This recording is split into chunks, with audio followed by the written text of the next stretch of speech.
வணக்கம் அன்பு நண்பர்களே, இன்றைய ஆயுத நிகழ்ச்சிக்கு உங்களை அன்போடு வரவேற்கிறேன். செய்திகளில் அடிக்கடி அடிபடக்கூடிய ஒரு கட்சியாக ஆம் ஆத்மி கட்சி மாறியிருக்கிறது. செய்திகளில் மட்டுமல்லாமல் பிரதான கட்சியாக இருக்கக்கூடிய காங்கிரஸ் மற்றும் பாரதிய ஜனதா இருவரிடம் கூட அடிக்கடி அடிபடக்கூடிய கட்சியாக ஆம் ஆத்மி கட்சி மாறியிருக்கிறது. இன்று செய்தித்தாள்களில் முதல் பக்கங்கள் இடம்பெற்றிருக்கக்கூடிய இந்த கட்சி சமீபத்தில் ஒரு கருத்து கணிப்பை சந்தித்தது.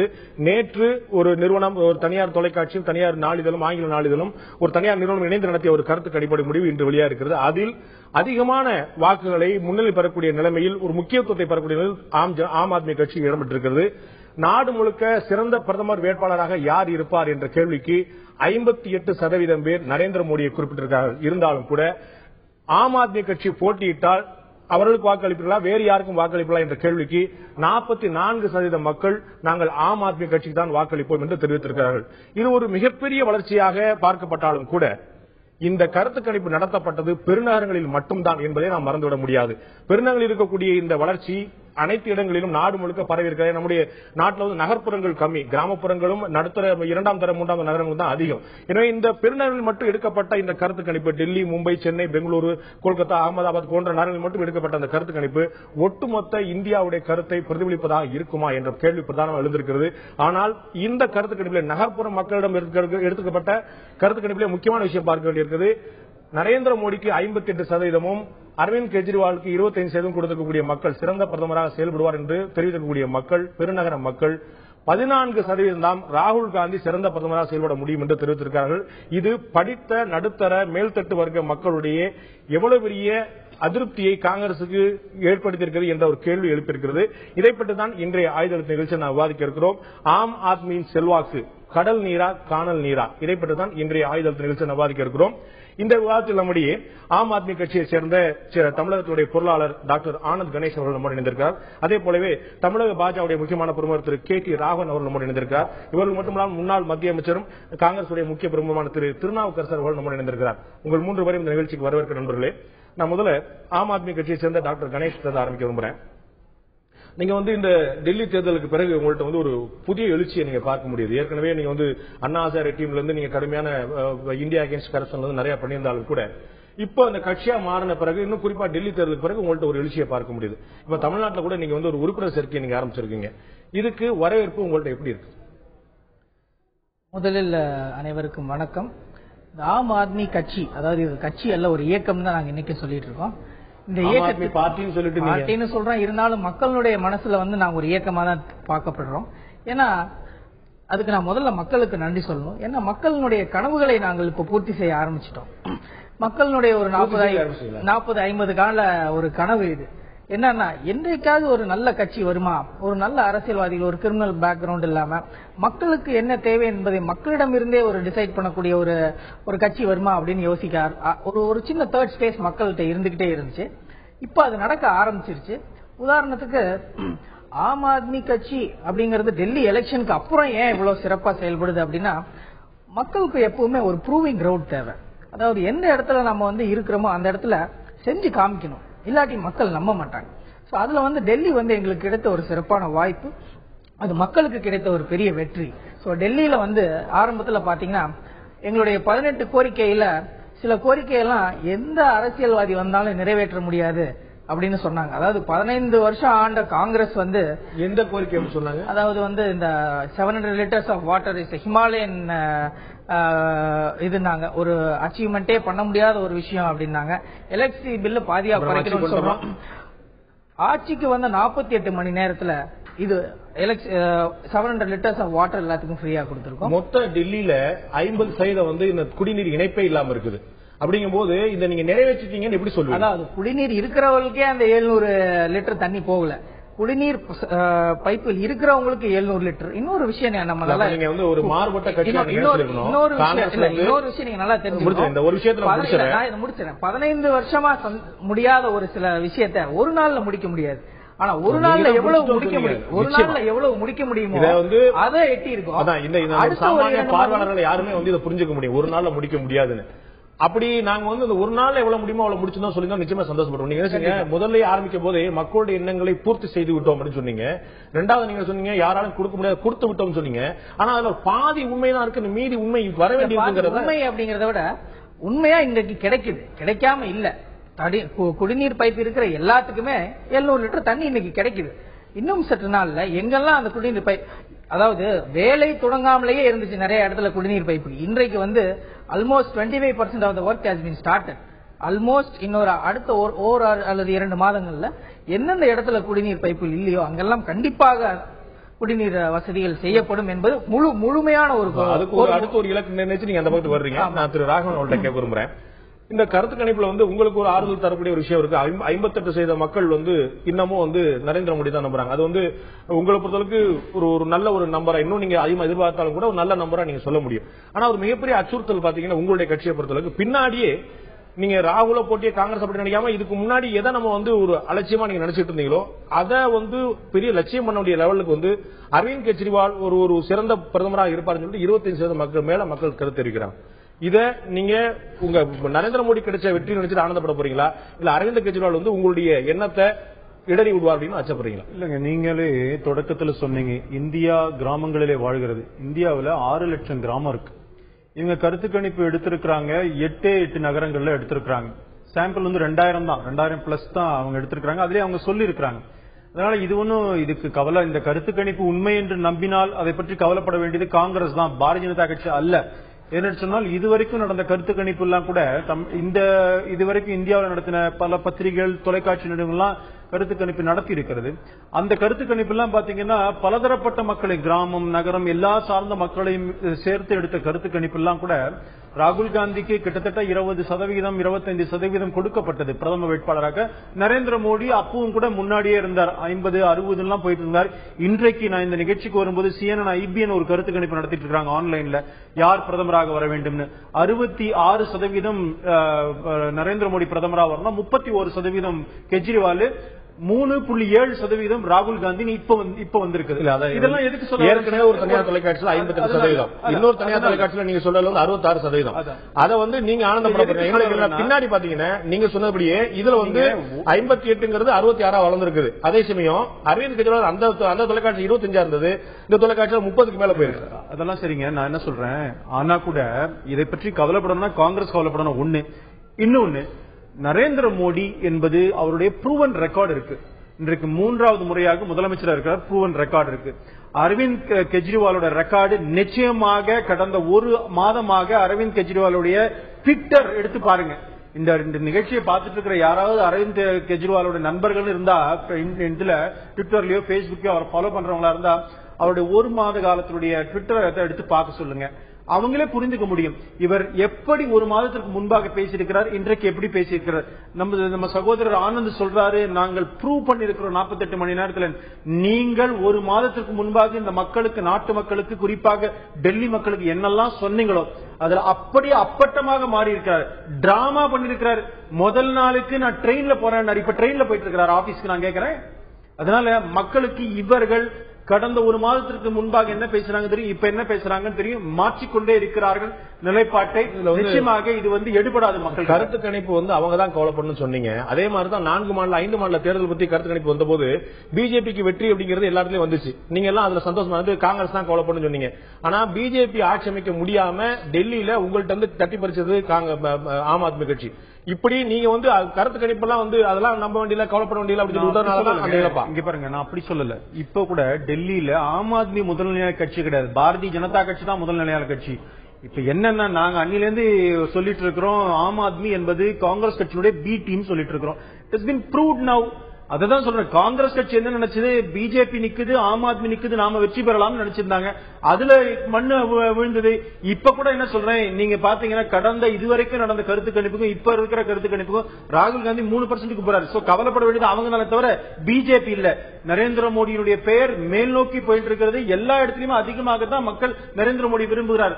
நகரங்கள்ல மாத்திரமல்ல, கிராம பகுதியிலையும் கூட, தமிழ்நாட்டிலையும் கூட சில கருத்து கணிப்பு, ஒரு ஆங்கில எழுத்துல தொலைக்காட்சி நடத்தின கருத்து கணிப்புல 10+ சொல்றாங்க. எங்களுக்கே ஒரு ஆச்சரியம் தான் அதெல்லாம். அதனால பாரதிய ஜனதா கட்சி நல்ல நிலையில தான் போய்கொண்டிருக்கிறோம். இது காங்கிரஸ் கவலைப்படணும். அவங்களை கேட்டீங்கன்னா என்ன சொல்லுவாங்கன்னு சொல்ல முடியாது. உங்களுக்கு ஆச்சரியமா இருக்கு, எங்களுக்கு ரொம்ப ஆச்சரியமா இருக்கு. மக்கள் எல்லா கட்சியுமே நாங்க வளர்ந்துட்டு இருக்கோம் சொல்லும்போது உண்மையான நிலைமை அப்படி என்னதாங்கிற ஒரு கேள்வி வருது. நான் திரு திருநாவுக்கர் சார் அவர்கிட்ட கேட்க விரும்புறேன். இதுல பாத்தீங்கன்னா இந்த 3 கருத்து கணிப்புகள் சமீபத்தில் பார்த்தோம். நம்ம ஏற்கனவே தமிழ்நாட்டில் கூட ஒரு ஆங்கில நடத்தும், இப்போ ஒரு தேசிய பத்திரிகை நடத்தினதும், இப்போ நண்பர் சொன்னது போல இப்போ ஒரு தனியார் தொலைக்காட்சி ஆங்கில தொலைக்காட்சி நடத்தி ஒரு கருத்து கணிப்பில் பாத்தீங்கன்னா முதல் இடத்துல 60% எட்டி இருக்கக்கூடிய இடத்துல நரேந்திர மோடியும் பிஜேபியும் இருக்குது. இரண்டாவது இடத்துல அதிர்ச்சி தரக்கூடிய வகையில ஆம் ஆத்மி கட்சி கடுமையான முன்னேற்றத்தை கண்டுபிடிக்கிறது. சிங்கிள் டிஜிட்லையும் 20க்கு குறைவான சதவீதத்தையும் ராகுல் காந்தியும் காங்கிரஸ் கட்சியும் பெற்றுக் கொண்டிருக்கிறது. இந்த கருத்து கணிப்போட முடிவுகள் பற்றி உங்களுடைய பார்வை திரு திருநாவுக்கர் சார்? இது 8 நகரம் 2000 பேர். இந்த கருத்து கணிப்புங்கிறது அமெரிக்கா மாதிரி இந்தியாவில் தேர்தல் மக்கள் நேரடியா வாக்களிக்கிற முறை இல்லைங்க. ஒரு தேர்தல்ங்கிற போது கட்சியுடைய முன்னிலைப்படுத்தப்படக்கூடிய தலைவர், அதுக்கு பிறகு அந்தந்த கட்சி எந்தெந்த மாநிலங்கள்ல அந்த கட்சி இருக்கு, அதனுடைய கட்டமைப்புகள் எப்படி இருக்கு, அதற்கு ஒவ்வொரு மாநிலத்திலையும் அந்த கட்சிக்கு எவ்வளவு வாக்கு வங்கி இருக்கு, அந்தந்த மாநிலத்தில் மற்ற மாநில கட்சிகள் என்ன இருக்கு, எந்தெந்த கட்சிகள் கூட்டணியில சேருது, இதெல்லாம் சேர்ந்து எம்பிக்கள் சேர்ந்து தான் பிரதமரை தேர்ந்தெடுக்கிறது. யாரோ 10 பேர்ட்ட உங்களுக்கு நரேந்திர மோடி பிடிக்குமா, ராகுல் காந்தி பிடிக்குமா, கேஜ்ரிவாலை பிடிக்குமான்னு கேட்டு அதுல 4 பேர் அங்க சொன்னாரு, 3 பேர் இங்க சொன்னாரு, 2 பேர் இங்க சொன்னாருங்கிறது என்ன கருத்து கணிப்பு? மக்கள் ஓட்டு போட்டு தேர்ந்தெடுக்கிறது இல்லையே பிரதமரை. அப்படி இருந்தா கூட இந்த சாம்பிள் ரொம்ப ரொம்ப ரொம்ப ரொம்ப குறைச்சலான சாம்பிள். அது இதே மாதிரி தான் 5 மாநில தேர்தல் முடிவுகள் இப்படித்தான் போகுங்கிறத கணிச்சிருந்தாங்க. அதே மாதிரி தான் முடிவு வந்ததுங்கிறது மாநிலங்கள்ல இல்ல. ஒரு நிமிஷம், 5 மாநில தேர்தல்கள் நேரடியா என்னென்ன கட்சி களத்துல நிக்குதுன்னு வந்த பிறகு கருத்து கணிச்சாங்க. கணிச்சபடி 4 மாநிலத்துகள்ல நடந்திருக்கு. அதுக்கும் பிரதமரா வர்றதுக்கு யார் வர்றாங்கன்னு கருத்து கணிப்பு இருக்கிறதுக்கு சம்பந்தமே கிடையாது. அங்க கூட எந்த கட்சி ஆட்சிக்கு வர்றது, யார் பெரும்பான்மை பெறுவாங்க அப்படின்னு அந்த வகையில எடுத்து யாருக்கு கூடுதல் கிடைக்கும் குறைச்சு கிடைக்கும்னு சொன்னாங்க. ஆனா பிரதமர் வர்ற போது நான் சொன்ன மாதிரி பாரதிய ஜனதா கட்சிக்கு பல மாநிலங்கள், அந்த 4 மாநிலம் இந்தியாவில் ஆள்றது 5 இடத்துல. அதுல கோவால 2 சீட்டு தான், ஒன்னு காங்கிரஸ் ஒன்னு பிஜேபி. பாக்கி 4 மாநிலம் வெற்றி பெற்ற மாநிலம் ஏற்கனவே இருக்கிற குஜராத்தோட சேர்த்து 4 இருக்கிற மொத்த எண்ணிக்கையே 80 தான், மொத்த எம்பியே 80 தான். மீத எந்த மாநிலத்தில் அங்கிருந்து வர்றதுக்கு அந்த கட்சிக்கு வாய்ப்பு இருக்கு? 180 வர்ற காலத்துல 25 கட்சி கூட்டணி இருந்தது. வாஜ்பாய் தலைவராக இருந்தாரு. தமிழ்நாட்டில் அதிமுக திமுக 88 மாறி 98 99 மாறி இருந்தது. அது மாதிரி வட மாநிலங்கள்ல ஒவ்வொரு மாநிலத்திலையும் நிதிஷ்குமார் இருந்தாரு, நவீன் பட்நாயக் இருந்தாரு, தெலுங்கு தேசம் இருந்தது, மம்தா பானர்ஜி இருந்தாங்க. இது மாதிரி 24 கட்சியை வச்சுக்கிட்டு தான் அங்கங்க 4, 7, 3 180 இடம் வந்தது. அதே மாதிரி இப்ப காங்கிரஸ் கூட எந்தெந்த கட்சி எல்லாம் கூட்டணி இருக்காங்க தெரிஞ்சுக்க முடியுமா? பிஜேபி கூட இப்ப இன்னைக்கு லல்லு பேசிட்டு இருக்காரு. இப்போ இன்னைக்கு காலையில மத்தியானம் லல்லு பேசிட்டு இருக்காரு. 28 கட்சி சொல்லுவாங்க. போன முறை 25 கட்சியோட கூட்டணி, இந்த பேசிட்டு இருக்கிற கூட்டணி 28 சொல்லுவாங்க. எது கூட்டணி அமைதுன்னு பார்க்கல. நீங்க சொன்னது போலவே உங்க கூட இருந்த திரிணாமுல் வெளியே போயிருச்சு, உங்க கூட இருந்த திமுக வெளியே போயிருச்சு, உங்க கூட இருந்த ஒவ்வொரு கட்சியும் வெளியே போயிருக்காங்க. உங்களுக்கு லாலுவே கூட வெளியே போனாரு, இல்லன்னு மறுத்த முடியுமா? நான் உங்களுக்கு பதில் சொல்றேன். உங்களுக்கு அதாவது பிஜேபி மாதிரி மற்ற மாநிலங்களில் இல்லாத கட்சி எல்லாம் காங்கிரஸ். இந்தியாவில் இருக்கிற எல்லா மாநிலத்திலையும் காங்கிரஸ் இருக்கிறது. எல்லா மாநிலத்திலையும் காங்கிரஸ் நிக்க முடியும், வர முடியும். தேர்தலுக்கு பின்னாடி கண்டிப்பா நரேந்திர மோடியை அங்க இருக்கிற மாநில கட்சிகள் பல கட்சிகள் கண்டிப்பா ஏற்றுக்கொள்ளாது. அதனால கூட்டணி ஆட்சி ஏற்படுகிற போது ராகுல் காந்தி தலைமையில கண்டிப்பா காங்கிரஸ் தலைமையில ஆட்சி அமையாது, சந்தேகமே கிடையாது. மோடி ஒரு 10-20 சீட்டு கூட வந்தா பெருசு இருக்கிறத காட்டணும். அது கேசரிவால் என்ன வேணாலும் சொல்லட்டும். இப்ப காங்கிரஸ் ஊழலை ஒழிக்கிறேன்னு வந்தாரு, ஊழலை ஒழிக்கிறதுக்கு காங்கிரஸ் துணை போயிருக்கு அவருக்கு. காங்கிரஸ் சரி நீங்க செய்யுங்க, சொன்னதை செய்யுங்கன்னு சொல்லி காங்கிரஸ் ஆதரவோட தான் இன்னைக்கு முதலமைச்சரா இருக்காரு. அங்க அதுதான் ஒரு பிரதானமான கேள்வி எழுந்திருக்குது. 10-20 இடம் வரலாம். அதுதான் பிரதானமான கேள்வி எழுந்திருக்குது. காங்கிரஸை ஒழிப்பதாக கிளம்பி இருக்கக்கூடிய கட்சி, காங்கிரஸ் ஊழல் செய்திருக்கிறது என்று தொடர்ந்து குற்றஞ்சாட்டி வந்த கட்சி, ஷீலா தீட்சித் எங்கு போட்டியிடாரோ அங்கு தேர்தல் போட்டிட்டு அவரை தோற்கடிப்பேன் என்று சவால் விட்டு ஆரம்பித்த கட்சி இன்று காங்கிரஸ் ஆதரவுடனேயே ஆட்சி அமைத்திருக்கிறது. டெல்லியில் சமரசம் தான் தோல்விக்கான முதல் படி என்று சொல்வார்கள். அப்படி ஒரு சமரசத்தை கையாண்டு கொண்டிருக்கக்கூடிய கெஜ்ரிவாலுடைய ஆம் ஆத்மி கட்சி தொடர்ந்து வெற்றி பாதையில் பயணிக்குமா இல்லது ரிவர்ஸில் திரும்ப வரக்கூடிய வாய்ப்புகள் இருக்கிறதா? டாக்டர் ஆனந்த் கணேஷ் அவர்கிட்ட கேட்கிறேன். ஆம் ஆத்மி கட்சி உங்களுடைய போராட்டம் போர்க்களம் நீங்க கண்ட மக்கள் கூட்டம் ராம்லீலா மைதானம் டெல்லியில நிறைஞ்சிருந்தது, மும்பையில நிறைஞ்சிருந்தது, அண்ணா ஹசாரேவும் கெஜ்ரிவால் இணைந்திருந்த போது, அவர் பிறகு தனியா வந்த போது அதெல்லாம் பார்க்கும்போது பெரிய ஆக்ரோஷம் இருந்துச்சு. கையில விளக்கு மேல வேற வச்சுக்கிட்டு இருந்தீங்க. ஆனா யாரை நீங்க தொடைப்பாத்தால தொடைப்போம் சொன்னீங்களோ அவங்க கூட சேர்ந்து அவங்க தான் நீங்க கட்டி வச்சிருக்காங்க. நாளைக்கு அந்த கட்சி ஆதரவு வாபஸ் விட்டால் நீங்க 700 லிட்டர் தண்ணி கொடுக்க முடியாது, நீங்க கரண்ட் கொடுக்க முடியாது, எதுவுமே கொடுக்க முடியாது. அப்ப எதை எதிர்த்து நீங்க போராடினீங்களோ அதுலயே சமரசம் பண்ணீங்க அப்படிங்கும் போது எப்படி நீங்கள் நம்பகமான ஒரு கட்சியா இருக்க முடியும்?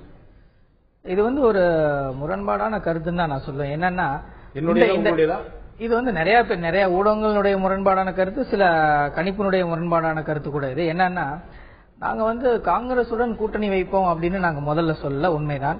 ஆனா காங்கிரஸ் எங்களுக்கு சப்போர்ட் கொடுத்தப்ப நாங்க சப்போர்ட்டை நாங்க முதல்ல எடுத்துக்கவில்லை. இன்னொரு விஷயம் என்னன்னா நாங்க திரும்ப மக்கள்கிட்டே சென்றடைஞ்சோம், மக்கள்கிட்டே கேட்டோம் நாங்க என்ன பண்ணணும் அப்படின்ட்டு. இது மக்கள் தீர்ப்பு, எங்களுடைய தீர்ப்பு கிடையாது. மக்கள் எங்களுடைய ரெஃபரண்டத்துல நான் முடிச்சிடறேன். மக்கள் சொன்னீங்க மக்கள் இதுக்கு முன்னாடி ஒரு ஓட்டு போட்டாங்க. நீங்க சொன்ன நீங்க எஸ்எம்எஸ் 3 லட்சம் ஓட்டு வந்துச்சா 4 லட்சம் ஓட்டு எவ்வளவு தெரியாது, அதுல எவ்வளவு ஓட்டு எப்படி இருந்துச்சு நீங்களே நடத்துறது, நீங்களே தெரிஞ்சுக்கிட்டது, பப்ளிக்ல வரல. நீங்க மக்கள் ஆறு கொடுத்தான்னு சொன்னீங்க. அதுக்கு முன்னாடி உலகம் பூரா தெரிஞ்சு மக்கள் ஒரு கருத்து சொன்னாங்க.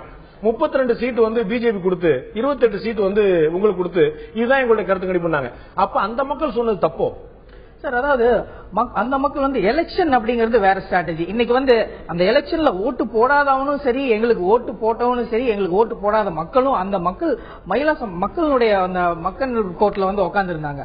சோ ஓட்டு போட்ட ஒரு காரணத்துக்காக இந்த மக்கள் இல்ல நாங்க உங்களுக்கு ஓட்டு போடல இருந்தாலும் நீங்க வரக்கூடாதுன்னு நினைக்கல. எல்லாமே இப்ப மக்கள் ஒண்ணு சேர்ந்து நல்லது நடக்குது அப்படிங்கிறப்ப அவங்க அது வேணான்னு சொல்லவே இல்லை. இவ்வளவு நாள் காங்கிரஸ் இருந்தாங்க, பிஜேபி இருந்தாங்க. மக்களுடைய மேண்டேட் நம்ம சொல்றோம் இல்லையா, இந்த மேண்டேட் எதை எடுத்துப்பீங்க? நீங்க எஸ்எம்எஸ் சொல்லுங்க அனுப்புங்கன்னு சொன்னாலோ இல்லாட்டி எல்லாரும் ஆதரிக்கிறீங்களா சொன்னா உங்களுடைய கூட்டங்களுக்கு வரக்கூடிய 99% உங்களுடைய ஆதரவாளர்களா இருப்பாங்க. 99 அவர் 90 10% வெளிமக்களா இருக்கலாம். ஓட்டு போட்டவன் ஒரு காமன் மேன், நீங்க சொல்லக்கூடிய ஆம் ஆத்மி சாமானியன் ஓட்டு போட்டவன், அவன் ஓட்டு போட்டு முடிவு பண்ணிருக்கான் அப்படின்னா உங்களுக்கு ஒரு சீட்டு, உங்களுக்கு 2ஆம் இடமும் முதலிடமும் ஒரு கட்சி கொடுத்திருக்காரு. அப்ப அவருடைய முடிவு தப்பா? உங்களுடைய நீங்க எஸ்எம்எஸ் அனுப்பலாம் முடிவு தான் கரெக்டா? இது எஸ்எம்எஸ்ல மட்டும் எடுத்த வாக்குகள் இல்ல, இது மக்களிடமே சென்று எடுத்த வாக்குகள். இன்னொரு விஷயம், இந்த கருத்து கணிப்பை விட மக்கள் என்ன விரும்புறாங்கன்னு நல்லா தெரிஞ்சுக்கணும். மக்களுக்கு தேவை பூர்த்தி செய்யணும் சார். மக்களுக்கு என்ன தேவையோ அதை செய்யறோம், அதுதான் ரொம்ப முக்கியம். இதுல நாங்க அவங்களோட கூட்டணி சேர்ந்த இவங்களோட கூட்டணி சேர்ந்த இன்னொரு விஷயம், காங்கிரஸோட கூட்டணி சேர்ந்தவங்கிறது ஒரு காங்கிரஸோட கூட்டணி சேர்ந்தோம் அப்படிங்கிறது இல்ல. காங்கிரஸ்க்கு அன்கண்டிஷனல் சப்போர்ட் எங்களுக்கு கொடுத்திருக்காங்க. இன்னைக்கு வரைக்கும் நாங்க காங்கிரஸோட சேர்ந்து ஆட்சி பண்ண கிடையாது. இது ஆம் ஆத்மியினுடைய இண்டிவிஜுவல் ரோல்.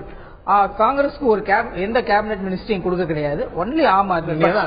என்ன ஒரு விஷயம், நாளைக்கு அவங்க உங்களுக்கு ஆதரவு இல்லைன்னு சொன்னா உங்க கட்சிக்கே கேபினெட் மினிஸ்டர் கிடையாது. அதாவது இன்னொரு விஷயம் நான் சொல்றேன், மக்களுக்கு நல்லது செய்யும் போது ஒரு கட்சி நாங்க சப்போர்ட் கொடுக்க மாட்டோம்னு சொல்லுச்சுன்னா அந்த கட்சியை மக்கள் அடுத்தது எப்படி எதிர்பார்ப்பாங்க அப்படிங்கிறது வேற விஷயம். அந்த காங்கிரஸ்னாலே மக்களை திரும்ப ஃபேஸ் பண்ண முடியாது. ஆம் ஆத்மிக்கு சப்போர்ட் இன்னைக்கு எடுத்தாங்கன்னா they know who are the people, who are the real faces of the other political parties will be shown. அதுதான் இங்க ஒரு முக்கியமான விஷயம். இவ்வளவு நல்லது பண்றாங்கப்பா ஆம் ஆத்மி, ஆனா அந்த கட்சிக்கு ஒரு சப்போர்ட்டை எடுக்கிறாங்க அப்படின்னா அவர்கள் மனசுல என்ன இருக்கு அப்படிங்கிறது உண்மையான இதுக்கு ஒரு அதாவது இந்த சர்வே ஒரு சின்ன நான் ஒரு முக்கியமான விஷயம் நான் சொல்லணும்னு நினைச்சேன். 44% சொல்லியிருக்காங்க AAB should contest Lok Sabha election, if they contest we will vote அப்படின்னு சொல்லியிருக்காங்க இன்னைக்கு நடந்த இதுல. இன்னொரு 27% மக்கள் என்ன தெரியுமா சொல்லியிருக்காங்க, ஆம் ஆத்மி கட்சி ஆம் ஆத்மி கட்சிக்கு நான் ஓட்டு போடுவேன், டிபெண்ட்ஸ் ஆன் த கேண்டிடேச்சர். ஒரு நல்ல கேண்டிடேட்டா இருந்தா ஓட்டு போடுவேன் அப்படின்னு சொல்லுங்க. மொத்தத்துல 44 + 27 பாத்தீங்கன்னா 71% of people wants Aam Aadmi to come. இது ஒரு நான் சொல்லல, இன்னைக்கு வந்த சர்வே சொல்லுது. 44 will definitely vote. அடுத்த 27% சொல்றாங்க நல்ல கேண்டிடேச்சரா இருந்தா, அதாவது ஆம் ஆத்மி கட்சியினுடைய கேண்டிடேட்டரை பத்தி என்னைக்குமே நம்ம தப்பு சொல்ல முடியாது. ஏன்னா ஆம் ஆத்மி கட்சியில இருக்க ஒவ்வொரு கேண்டிடேட்டும் not even single criminal case அவங்க மேல இருக்கு. நம்ம ஸ்டடி பிரகாரம் பாத்தீங்கன்னா இன்னைக்கு மொத்தம் 1458 கேஸ் இருக்கு. மொத்தம் 4835 லெஜிஸ்லேட்டிவ் பீப்புள் இருக்காங்க, எம்பி அண்ட் எம்எல்ஏ. அதுல மொத்தம் 1850 கேஸ் இருக்கு, மொத்த கிரிமினல் ரெக்கார்ட்ஸ். அதுல corruption charges and criminal records.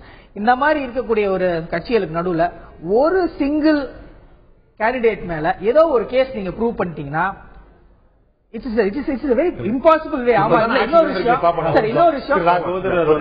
சகோதரர் வந்து அவனுடைய தலைவருடைய அபிடேவிட் எல்லாம் பாக்கல போல இருக்கு. இப்ப போய் வீட்டுல போய் பாக்கட்டும். அந்த எலெக்ஷன் கமிஷன்ல இவருடைய தலைவர்கள் எல்லாம் கொடுத்த அபிடேவிட்ல எல்லாருக்கும் அரவிந்த் கெஜ்ரிவால் பேர்ல கூட 3-4 கேஸ் இருக்குது. அதனால அப்படி இல்லை என்பது அல்ல. இவங்க சொல்ற மாதிரி மக்களுடைய எதிர்பார்ப்பு இன்றைக்கு ஒரு தோன்றிய கட்சி மக்களுக்கு கொடுத்த வாக்குறுதியை செய்யாம மக்களுக்கு துரோகம் இழைத்திருக்கிறது என்று சொன்னால் அது ஆம் ஆத்மி கட்சி தான். குறிப்பாக கெஜ்ரிவால் ஒரு மாதத்துக்கு முன்னாடி பேசும்பொழுது ரிசல்ட் வருதுங்க, பத்திரிகையாளர் கேட்கிறாங்க, நாங்க பிஜேபி காங்கிரஸ் கிட்ட ஆதரவும் கொடுக்க மாட்டோம், நாங்க கொடுக்க மாட்டோம், அவங்க கிட்ட ஆதரவு கேட்க மாட்டோம் பேசிட்டு இன்றைக்கு காங்கிரஸோட கூட்டணி நாங்க வந்து அவங்களோட ஜாயிண்டா இல்ல, நாங்க மாத்திரம் தான் அமைச்சரவையில் இருக்கணும் பேசுறாங்க. இது எந்த அளவுக்கு மக்களை ஏமாத்துகின்ற விஷயம். மக்கள்கிட்ட என்னங்க கேட்டீங்க? 20 நாளைக்கு சட்டமன்ற தேர்தல் வரும்பொழுது காங்கிரஸ் ஒழிச்சு கட்டணும்னு பேசினீங்க, தெருக்கு தெரு ஷீலா தீட்சித் பத்தி பேசினீங்க, அவருடைய ஊழலை பத்தி பேசிட்டு இன்றைக்கு ஷீலா தீட்சித் மேல நடவடிக்கை எடுப்பீங்களான்னு கேட்டா என்ன சொல்றாரு? ஆதாரம் இருந்தா கொடுங்க பாக்குறேங்கிறாரு. அப்ப நீங்க தெரு தெருவா போய் மீட்டிங் போட்டு பேசினீங்களா? அது தவறா? பொய்யாது. அதனால இவர்கள் அத்தனை அப்பட்டமாக துரோகம் மக்களுக்கு இழைத்திருக்கிறார்கள். சட்டமன்ற தேர்தலில் மக்கள் வாக்குறுதி கொடுத்து வாக்கு போட்டிருக்காங்க. இவங்க வந்து 28 சீட்டு வந்திருக்காங்க. இப்ப போய் மக்கள்கிட்ட போய் 5 லட்சம் SMS வாங்கி நான் என்ன சொல்றேன்? அதுக்கு என்ன ரெக்கார்ட் இருக்கு? நீங்க சொல்ற கணக்கு தானே 5 லட்சம். உங்களால ஆன ஒரே விஷயம் 5 லட்சம் SMS ஆல அந்த டெலிகாம் இண்டஸ்ட்ரிக்கு டெலிகாம் கம்பெனிக்கு 10 லட்சம் ரூபாய் லாபம், ஒரு SMSக்கு 2 ரூபாய், 10 லட்சம் ரூபாய் லாபம் ஏற்பாடு பண்ணி கொடுத்திருக்கீங்க தவிர வேற ஒண்ணும் கிடையாது. இன்னொன்னு, இந்த மாதிரி அரவிந்த் கெஜ்ரிவால் நான் ஆதரவை கொடுக்கவும் மாட்டேன் வாங்கவும் மாட்டேன்னு சொல்லிட்டு பிஜேபிக்கும் காங்கிரஸுக்கும் ஒரு ட்விட்டிலே சொல்றாரு, ப்ராமிஸ் பண்ணாருங்க, நான் சத்தியம் செய்கிறேன் யாரோ ஒருத்தருக்கு அதுல ட்விட்டிலே வருது, எடுத்து பார்த்தா தெரியும். அந்த நம்பிக்கையில இருந்தீங்களோ? இல்ல, அவரு கொடுத்த அந்த ப்ராமிஸ் மாத்திரம் தன்னுடைய குழந்தை மீது சத்தியம் பண்ணார், நாங்கள் காங்கிரஸோட நாங்க எந்தவித உடன்பாடும் வச்சுக்க மாட்டோம். ஆனா அப்படியே முரண்பாடாக முதல் நாள் டிராமா பண்ணார்ல ட்ரெயின்ல போயிட்டு, இப்ப எப்படி போறாரு? 5 இருக்கிற ரூம் இருக்கிற வீடு வேணாம், ஆனா 2 வீடு எடுத்தாரு. இப்போ அதுக்கு செலவு 55 லட்சம் ரூபாய், அதை புனர் நிர்மாணம் செய்வதற்கு ரெனோவேட் பண்ணதற்கு செலவு. இதெல்லாம் என்ன அப்பட்டமான சந்தர்ப்பவாதம், அப்பட்டமான இரட்டை. இந்த காங்கிரஸ் முதல்வர்களோ பிஜேபி வேண்டாம் சொன்னதோ நீங்க தானே சொன்னீங்க. அப்பழுக்கவற்ற ஸ்வயம் பிரகாசம், சுத்த ஸ்வயம் பிரகாசம், நாங்கள் ஊழலை எதிர்த்துதான் எங்களுடைய போராட்டமே சொல்லிட்டு மொத்தமா ஊழல மொத்தமா மூழ்கி இருக்கிற காங்கிரஸோட கூட்டணி வச்சுக்கிறீங்கன்னு சொன்னா அதுவும் கூடங்க. நான் என்ன சொல்றேன், நீங்க தானே இல்லன்னு சொன்னீங்க, சத்தியம் பண்ணது நீ தானே, உங்க குழந்தை மேல சத்தியம் பண்ணது நீங்க தானே, இப்பொழுது கூட்டணியில வச்சிருக்கீங்களே, அதோட ஆதரவோட உட்கார்ந்து கொண்டிருக்கீங்களே, உங்களை மக்கள் நம்புவார்களா? எதற்காக நம்பணும்? இப்ப கூட சொல்றேன், ஒருவேளை இப்ப கிடைச்சிருக்கூடிய வாய்ப்பு மூலமா இந்த ஆட்சி மூலமா அவர்கள் நல்ல செஞ்சு ஒரு நல்ல பேர் வாங்கினாங்கன்னு நான் என்ன சொல்றேன், இப்படி சொல்லுங்க, எனக்கு ஆட்சி வேணும் அதனால வந்தேன், நாங்க தேர்தலுக்கு சந்திக்கிறோம், இன்னொரு தேர்தல் வந்தா கூட பரவாயில்ல, மறு தேர்தல் நடத்தது நாம ரெடிலாம் சொல்லிட்டு இன்றைக்கு காங்கிரஸ் கட்சி ஒன்னு விஷயம் தெரிஞ்சுக்கோங்க. இவங்க 10 நாள் டைம் கேட்டார். இவர் முதல்ல போய் லெப்டினன்ட் கவர்னர் கிட்ட, உடனே லெப்டினன்ட் கவர்னர் வந்து ஹோம் மினிஸ்டருக்கு லெட்டர் போட்டார். 48 மணி நேரம், அதாவது இது ஜனாதிபதி ஆட்சிக்கு இது பண்ணிட்டார், ரெக்கமெண்ட் பண்ணிட்டார். உடனே இந்த 10 நாள் டெட்லைன் 48 மணி நேரமா ஆக்கிட்டாரு அரவிந்த் கெஜ்ரிவால். 48 மணி நேரம் மாத்திரமல்ல, அப்புறம் உடனே 24 மணி நேரம் நான் 200 இருக்கிற அத்தனை இடத்துலயும் போய் பப்ளிக் மீட்டிங் பேசிட்டு நாங்க வந்து சொல்றோம்னு சொன்னாங்க. அப்ப உங்களுக்கு அதிகாரத்தின் மீது ஆசை இல்லாம வேற என்னங்க அர்த்தம் இதுக்கு? அதே மாதிரி மரியாதைக்குரிய திருநாவுக்கரசர் சொன்ன ஒரு விஷயத்தை நான் பதில் சொல்ல நினைக்கிறேன். எல்லா கட்சியும் அதிகாரத்து மீது ஆசை தான் வச்சிருக்கேன். நரேந்திர மோடி வந்து பறந்து பிரச்சாரம் பண்றாருன்னா என்ன சந்தேகமே இல்ல. நரேந்திர மோடி இந்த நாட்டுடைய பிரதமராக வர வேண்டும் என்பது பிஜேபியோட ஆசை. நாங்க ஒண்ணு அப்படிலாம் சொல்லலையே, நீங்க தானே அப்ப சொல்லுங்க, நான் சொன்னது தப்புன்னு சொல்லுங்க. ஊழலுக்கு எதிராக, அது குறிப்பாக காங்கிரசுக்கு எதிராக தானே உங்களுடைய போராட்டமே இருந்தது. இன்றைக்கு என்னமோ யோகி மாதிரி பேசிக்கிறீங்க, அது இல்லன்னு சொல்ல வரேன். இன்னொரு விஷயம், மரியாதைக்குரிய திருநாவுக்கரசர் அவர்கள் பேசும்பொழுது பேசினாரு, பிஜேபி எங்க இருக்குன்னு கேட்கிறாரு. உண்மைதான், நான் ஏற்றுக்கொள்றேன். காங்கிரஸ் மிகப்பெரிய மாநிலங்களான மிசோரம், அருணாச்சல பிரதேசம், மேகாலயா, மணிப்புரி, அஸ்ஸாம், இந்த மிகப்பெரிய மாநிலங்களில் காங்கிரஸ் கட்சி ஆட்சி நடந்து கொண்டிருக்கிறது. பிஜேபிக்கு குட்டி குட்டி மாநிலங்களான குஜராத், மத்திய பிரதேசம், ராஜஸ்தான், சத்தீஸ்கர், பஞ்சாப்ல கூட்டணி ஆட்சி, கோவால இவ்வளவுதான் இருக்கு. ஆந்திரா, மகாராஷ்டிரா எல்லாம் இந்தியால இல்லையா? மகாராஷ்டிரா, கர்நாடகா, ஆந்திரால இந்தியால தானே இருக்கு. நீங்க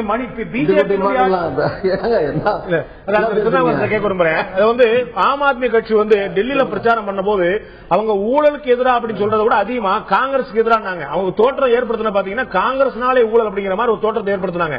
அந்த கட்சிக்கு நீங்களே ஆதரவு கொடுக்குறீங்க, அவங்க ஆட்சி வரணும்னு சொல்றீங்க. அப்படிங்கிறமா நீங்க வந்து உங்களுடைய தோல்வி ஒப்புத்துக்கிட்டது மட்டும் இல்லாம நீங்க இன்னொரு சந்தர்ப்பம், உங்களுடைய சந்தர்ப்பம் அதுக்கு வந்து அவங்களுக்கு ஒரு நிறைவான ஆட்சி அமைக்க முடியாது, நம்ம எப்பனாலும் வாபஸ் வாங்கிக்கலாம், திரும்பி அவங்க வந்து ஒரு ஃபெயிலியர் மோமா காட்டுறதுக்கான ஒரு முயற்சியா இந்த ஆதரவு.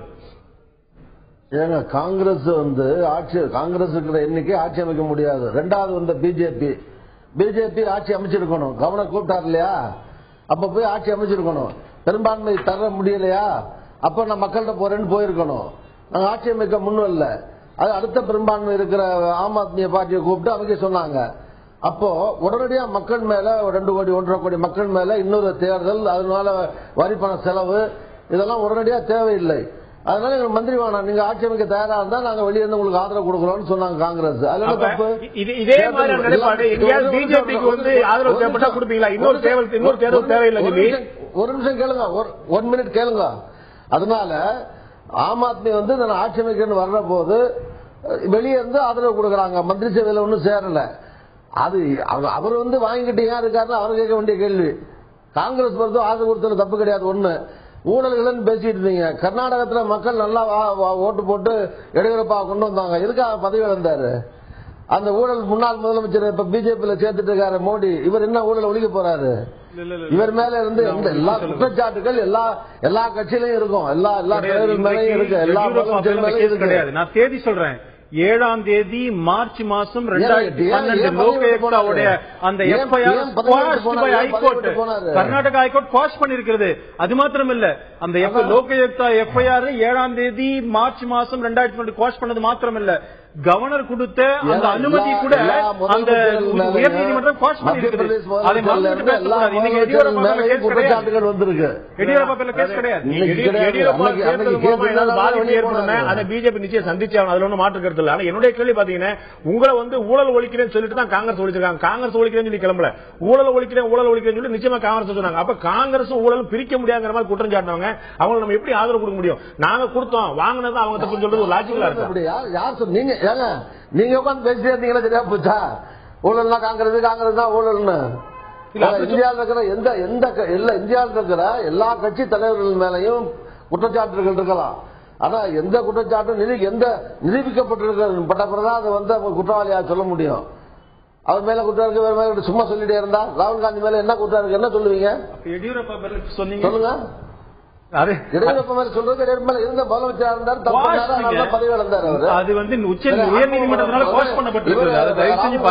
அனுபவம் இல்ல. கேஜ்ரிவாலுக்கு எத்தனை வருஷம் அனுபவம் இருக்கு ஆட்சியில? அவங்களுக்கு மக்கள் ஆதரவு வந்துச்சு. ஆனா இப்போ கெஜ்ரிவாலுக்கு வந்து மக்களுடைய ஆதரவு, அதாவது எந்த கருத்து கணிப்பும் தீர்மானிக்காத ஒரு விஷயம் 28 சீட் அவங்களுக்கு கிடைக்கும் யாருமே கெஸ் பண்ணல. ஆனா அவங்க வாங்கினாங்க. அந்த ஒரு ஆதரவு இருக்கு இல்லையா? அந்த ஒரு ஆதரவு வந்து இப்ப காங்கிரஸ் குறைஞ்சிட்டே வர மாதிரி தான் அதே கருத்து கணிப்பு சொல்லுது.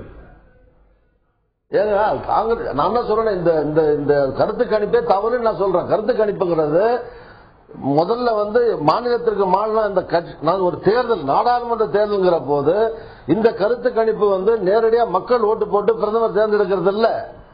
அந்தந்த மாநிலத்தில் அந்தந்த கட்சியினுடைய செல்வாக்கு பலம் அமைப்பு கட்டமைப்பு அந்த கட்சி எந்த அளவில் அங்க இருக்கு, என்ன பெர்சன்டேஜ் இருக்கு, மற்ற கூட்டணி கட்சிகள் எந்த கட்சிகள் சேருது, அங்க 2 நேரடி போட்டியா 4 முனை போட்டியா, சில மாநிலத்தில் மாநில கட்சிகள் இருக்கு, யூபியில 4 முனை போட்டி இருக்கும், தமிழ்நாட்டில் 4 முனை போட்டி இருக்கும், மத்திய பிரதேசத்தில் 2 முனை போட்டி இருக்கு, குஜராத்தில் 2 முனை போட்டி இருக்கும்.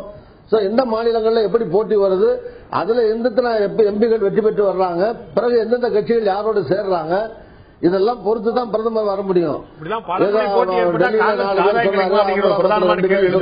பிரதமர் வரதில்லை இல்ல. அப்படி ஒரு பலமுனை போட்டி ஏற்பட்டா யாருக்கு ஆதாயம் கிடைக்கும், காங்கிரசுக்கா வேற கட்சிக்கா அப்படிங்கிற பிரதானமான கேள்வி வந்திருக்கு. இன்னொரு முக்கியமான விஷயம் பார்க்க வேண்டியிருக்கு. இப்போது தேர்தல் நெருங்கி வரக்கூடிய நிலையில் திடீரென்று காங்கிரஸ் கட்சியிலிருந்து முன்னிலைப்படுத்தப்படுகிறார் பிரியங்கா காந்தி.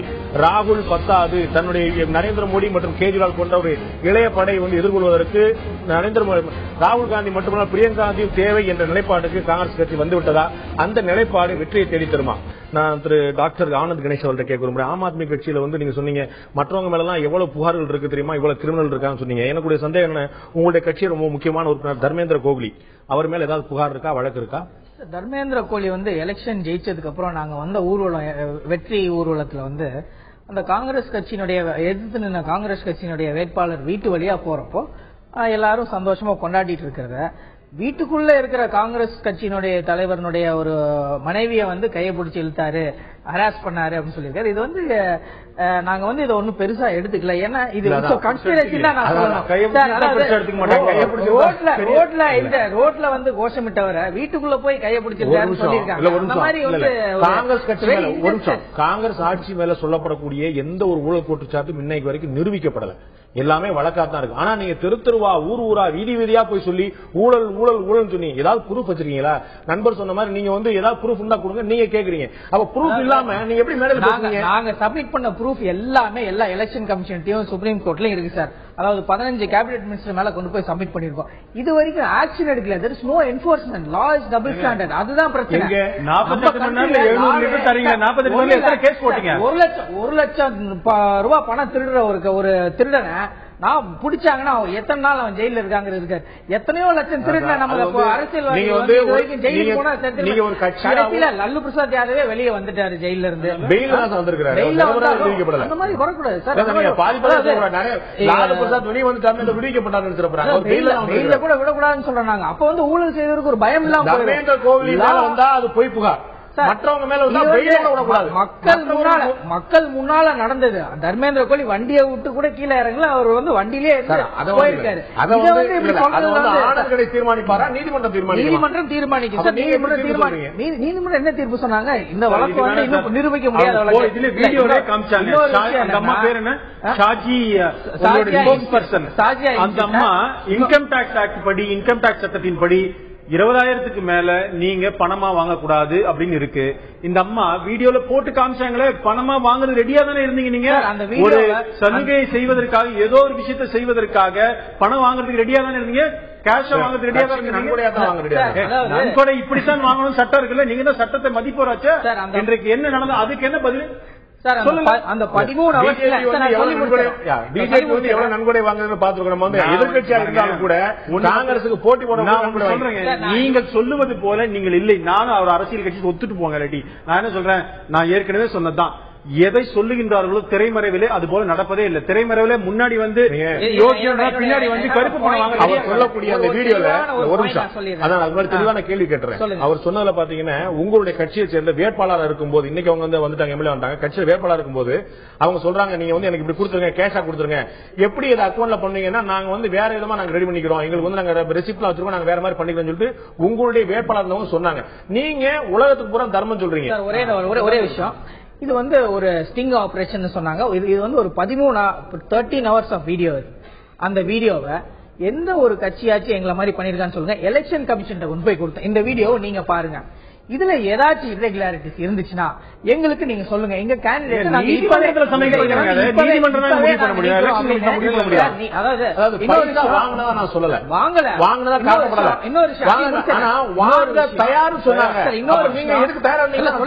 பைசா வாங்க தயார் அப்படிங்கிறது வேற விஷயம். அது வந்து ஒரு எடிட்டட் வீடியோ முக்கியமா. அதை கரெக்டா எடிட் பண்ணி போட்டிருக்காங்க அந்த டிவில. அந்த 13 hours வீடியோவை நான் ஒரு 6 மணி நேரம் பார்த்தேன்.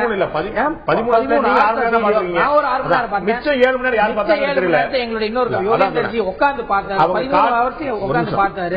பார்த்துட்டு தான்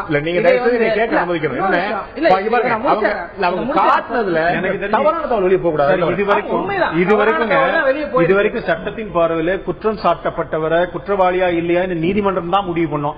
இவங்க கேஸ்ல மாத்திரம் தான் இவங்களுடைய கட்சியினுடைய தலைவர்கள் முடிவு பண்ணுவாங்க போல இருக்கு. நாங்க பார்த்துட்டோம், அவங்க குற்றவாளி இல்ல முடிவு பண்ணிட்டோம் பேசுறாரு. இது என்ன சட்டம் சார்? நாங்க பாக்குறோம். எலெக்ஷன் கமிஷன் நீங்க பார்த்து சொல்லுங்க. முடிவு பண்ண சொல்லுங்க. எலெக்ஷன் கமிஷன் காசு வாங்கினா தான் தப்புன்னு சொல்லுவாங்க. காசு வாங்க தயார் சொன்னா தப்பு சொல்ல மாட்டாங்க. தயாரா இருந்தீங்க அப்படிங்கறத ஒரு கேள்வி. நாங்க வந்து எலெக்ஷன் கமிஷன் சொன்னோம், அந்த வீடியோல காசு வாங்க தயார் அந்த மாதிரி ஏதோ ஒரு தவறான இது இருந்துச்சுன்னா, கோட்பாடு இருந்துச்சுன்னா எங்கிட்ட சொல்லுங்க, நாங்க கேண்டிடேட்டை வாபஸ் வாங்கிக்கிறோம். அதே மாதிரி ஒரு கேண்டிடேட்டை நாங்க வாபஸ் வாங்கணும். அவர் மேல இருந்த ஒண்ணு இல்ல, அக்யூட்டல் நம்பர் 3, அக்யூட்டல் கிடையாது, ஒரு நம்பர் 3 என்னன்னா ஒண்ணு ஒரு டவுரி கேஸ். அந்த கேஸ் இன்னும் ட்ரையலுக்கே வரல. அவர் வந்து டவுரி கேஸ்ல அந்த கேஸ்ல அவர் குற்றவாளியா சேர்க்கப்பட்டிருக்காரு. ஏன்னா நம்ம நாட்டுல வந்து டவுரி கேஸ் எப்படி போடுறாங்கிறது எல்லாத்துக்குமே தெரியும். 85% dowry cases are not the real cases எல்லாத்துக்குமே தெரியும். அது வந்து சார் நான் சொல்ல இதெல்லாம் ஃபேக்ட்ஸ் தான் சொல்லுது. என்னன்னா அப்படி இருந்தா அப்ப நடத்துற கோர்ட்ல நான் சொல்லிடுறேன் சாதாரண விஷயம் டவுரி கேஸ் அப்படி இருந்த ஒரு கேண்டிடேட்டை நாங்க வாபஸ் வாங்கணும். ஹி டிட்ன்ட் கண்டெஸ்ட் இந்த எலெக்ஷன். அநீதி வச்சிருக்கீங்க இல்லையா? அவருக்கு அநீதி கிடையாது. அவர் வந்து சாதாரண வரதட்சணை கேஸ் எல்லாம் பொய்யா புனையப்படுது. அதாவது அந்த dowry case he didn't mention in the affidavit. நாங்க கொடுத்ததுல அவர் மென்ஷன் பண்ணல. நாங்க விசாரிச்சதுல அந்த கேஸ் வந்துச்சு. அதனால நாங்க பண்ணிருக்கோம். இது எந்த கட்சியும் பண்ணது இல்லையே. அப்படி பாத்தீங்கன்னா ராகவன் கேட்க இந்த பிரச்சனை ஆம் ஆத்மி எப்படி செயல்படுங்கிற தாண்டி இன்னொரு விஷயம் பாத்தீங்கன்னா மக்கள்கிட்ட அந்த கட்சி ஒரு நம்பிக்கையை பெற்றிருக்கு அப்படிங்கறத நான் மறுக்க முடியாது. நீங்க மறுக்கிறீங்களா இல்லையா எனக்கு தெரியல.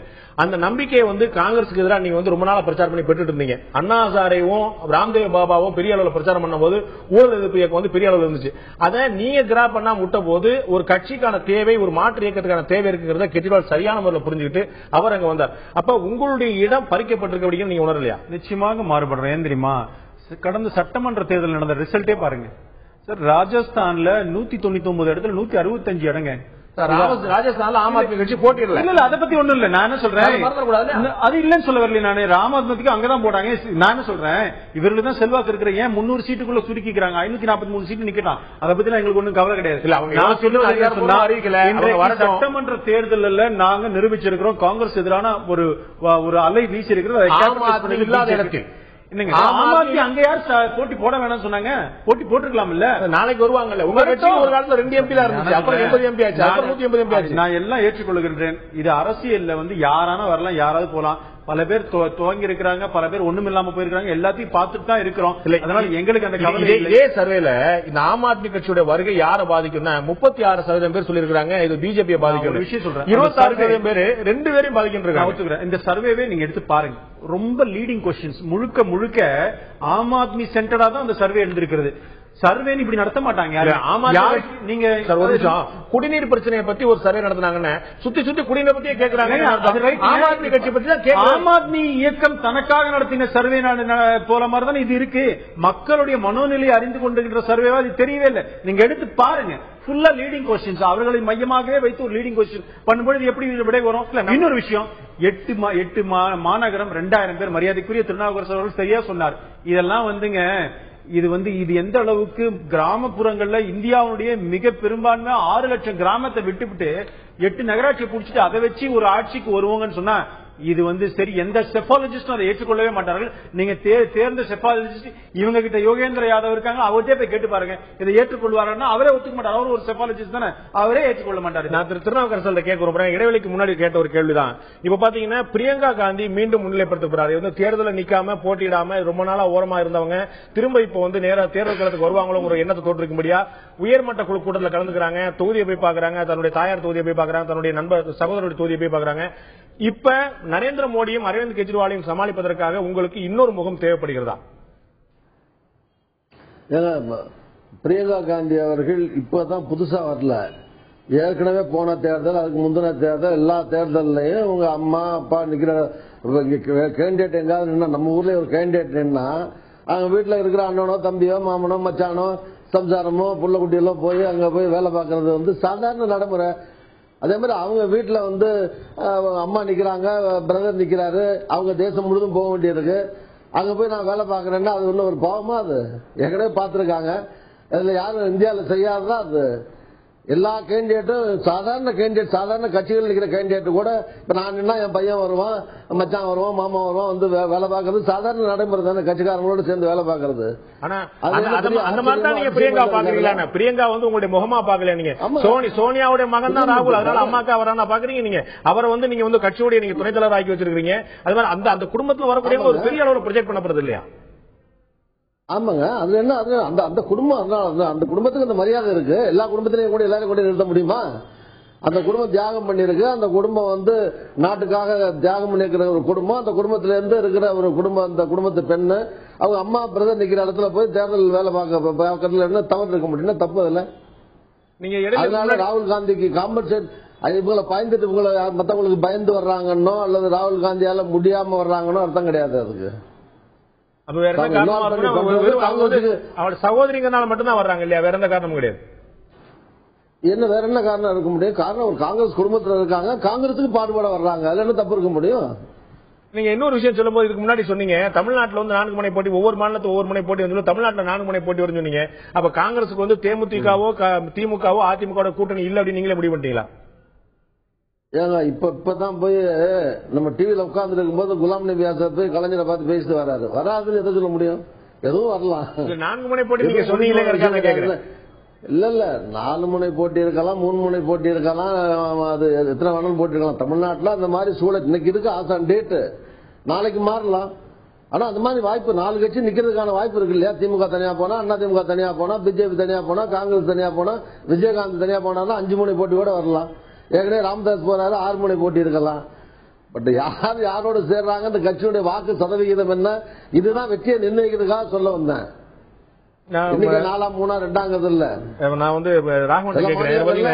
சென்னையில வந்து இந்த கருத்து நடத்தப்பட்ட போது சென்னையில வந்து அரவிந்த் கெஜ்ரிவாலை விட நரேந்திர மோடியோட அதிகமான ஓட்டு வந்து அரவிந்த் கெஜ்ரிவால் வாங்கியிருக்காரு. சென்னையில வந்து அந்த கட்சிக்கு பெரிய பேஸ் இல்ல. நீங்க வந்து உங்களுக்கு 10% ஓட்டு தமிழ்நாட்டில் வந்துருச்சு நீங்க சொல்லிட்டு இருக்கீங்க. இன்னொரு கருத்து கணிப்பு கோட்டிட்டு விட்டு இப்ப வந்து உங்களை முந்தக்கூடிய இடத்துல வந்து அரவிந்த் கெஜ்ரிவால் வந்துட்டாருன்னு நினைக்கிறீங்களா? நான் தான் ஏற்கனவே இதுக்கு இந்த உங்களுடைய கேள்விக்கு ஏற்கனவே பதில் சொல்லிட்டேன். இது என்னை பொறுத்த வரைக்கும் இந்த சாம்பிள் சர்வே மாதிரி 2000 பேரை வச்சு அதுவும் நகர்ப்புறங்கள்ல இருக்கிறது இது நிச்சயமாக எந்த அளவுக்கு சரியான ஒரு கண்ணோட்டத்தில் இருக்கும் எனக்கு புரியல. 120 கோடி மக்கள் கொண்ட நாட்டுல 70 கோடி வாக்காளர்கள் கொண்ட ஒரு நாட்டுல ஒரு விஷயம் புரிஞ்சுக்கணும். சென்னை கொடுத்தாலும் சரி, எங்க கொடுத்தாலும் சரி, அது இவங்க கூட ரிப்போர்ட்டே பார்த்தா கூட அந்த டைம்ஸ் ஆஃப் இந்தியாவே பாத்தீங்கன்னா 58% நரேந்திர மோடி தான் சொல்லி இருக்கிறாங்க. நான் ஒன்று ஏற்றுக்கொள்கின்றேன். கட்சி என்பது நமக்கு தேவை 272 தான் மெஜாரிட்டிக்கு. பாரதிய ஜனதா கட்சி எல்லா இடத்துலயும் இல்ல அப்படின்னு சொன்னார். தமிழ்நாட்டில் காங்கிரஸ் இருக்கிறதா என்று கேட்க வேண்டும். அப்படி பார்த்தா மீதி இடத்துல எல்லா இடத்துலயும் காங்கிரஸ் இருக்கிறான்னு கேட்கணும். அப்படி பார்த்தா ஒவ்வொருத்தரும் ஒரு கட்சி செல்வாக்கா இருக்கிறது மாற்று கருத்து கிடையாது. நாங்க எல்லாத்துலயும் செல்வாக்கா இருக்குன்னு சொல்லல. ஆனா நமக்கு தேவை 272 தானே. 4 மாநிலம் தவிர வேற எங்க நீங்க நின்று ஜெயிக்கிறதுக்கான வாய்ப்பு கிடையாது. நீங்க 183 சீட் இருந்தது பிஜேபி, காங்கிரஸ் 145 சீட்ல வந்து இருக்கிறது. ஆட்சி இருக்கும்போது 25 உதவி இருந்தது. நான் சொல்றேன், நீங்க மரியாதைக்குரிய திருநாவுக்கரசர் அவர்கள் சொல்லும் பொழுதே சொன்னார் கூட்டணி இன்னும் முடிவால, யாரோட இருப்பாங்கன்னு தெரியல. அதுதான் உண்மை. இன்றைக்கு இந்த மாதிரி கருத்து கணிப்புகள் நடத்துற நேரமே சரியில்லைங்க. இன்னும் கிளியரா வரல. இல்ல கண்டிப்பா ரீஜனல் கட்சிகள் வந்து மோடியை ஏத்துக்க மாட்டாங்க. அதான் பிரச்சனை. அதனாலதானே 18 வருஷமா இருக்கிற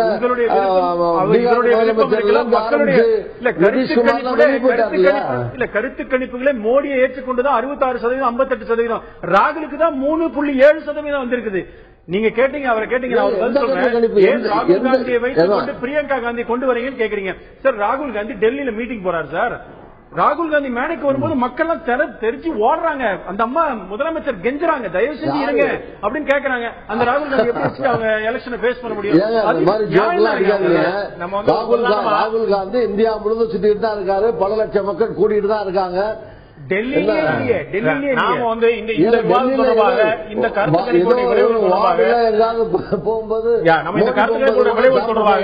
நம்முடைய நேர்களை கேட்டிருந்தோம். இந்த ஆம் ஆத்மி கட்சியுடைய வளர்ச்சி வந்து காணல் நீரா கடல் நீரா மக்கள் நினைக்கிறார்கள், இது வந்து பரவலா இருக்கிறதா அல்லது பூதாகரமாக்கப்படுதா என்று மக்களிடம் கேட்டிருந்தோம். நம்முடைய நேர்கள் தங்களுடைய கருத்தாக என்ன பதிவு செய்திருக்கிறார்கள் குறுஞ்செய்தி மூலமாக இப்போது பார்க்கிறோம்.